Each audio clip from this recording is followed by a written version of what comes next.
I'm Amanda Puck, and welcome to DishIT. Hi, my name's Josh. I live in Lakeview. I'm wondering where you can get the best old-fashioned in Chicago that doesn't seem like an old lady drink. Today we're going to find out where to get a great old-fashioned where you don't feel like an old lady. All right, Josh, the first stop on our search for a very modern old-fashioned is going to be at Bridge Bar, where they have a cocktail kitchen, where they make food and drinks from the same great ingredients.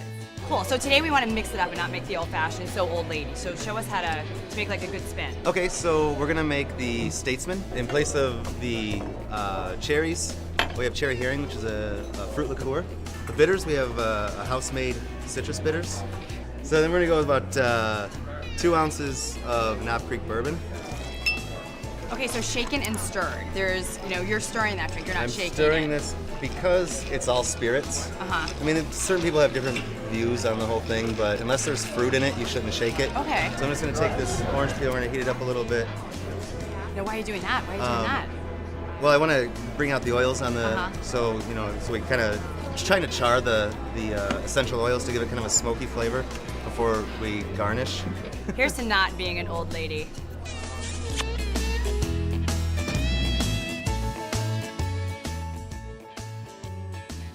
Here's our house-made tots and bacon. These are, I've actually tried these before, and these are mind-blowingly delicious. Yeah, they're delicious. Yeah, I love them.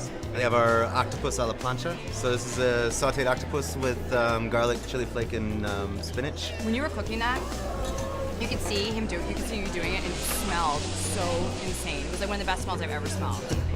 That's great. Yeah, I loved it. It's great. Okay, if you really love old fashions, Kevin makes something else really cool called a smoking gun.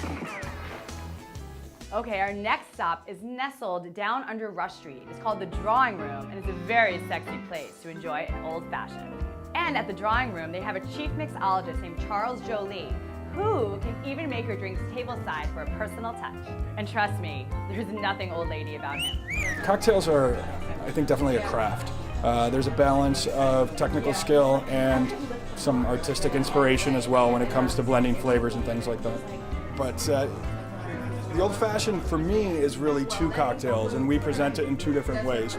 The other cocktail I like to make is something that cocktail historian Dave Wondrich dubbed as the old-fashioned, and it really pays homage to the original definition of the word cocktail, being the combination of spirits of any kind, sugar, bitters, and water.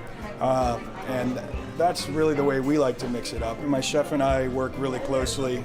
We design our menus together, and our cocktails, working with the food, is a really important aspect. A lobster dumpling, or the inspiration of a lobster dumpling. It's got this beautiful kind of light, crispy wrapper that's flash fried around it, a little bit of mashed avocado, some lobster roe over the top of it, a little bit of Meyer lemon, and it's delicious. Okay, Josh, there's nothing old-fashioned about these old-fashions, and there's nothing old lady about them, but you might still be able to pick one up at the bar. Do you have a question about Chicago's dining scene? Would you like to be featured on DishIT? We'd love to hear from you. You can find us at watchthroughand2.com or on our Facebook page, or you can tweet them right to me at Amanda Puck.